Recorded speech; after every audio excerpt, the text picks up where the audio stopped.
বাক্য বন্ধু আমার ভাই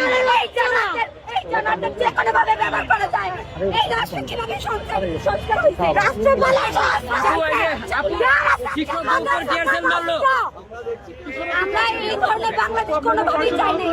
এই নারীরা আমাদের আন্দোলনে ছিল, গণ অভ্যুত্থানে এই ছাত্র জনতা শিক্ষকরা যথেষ্ট আমাদেরকে সাহায্য করেছিল ছাত্রদের আন্দোলনে।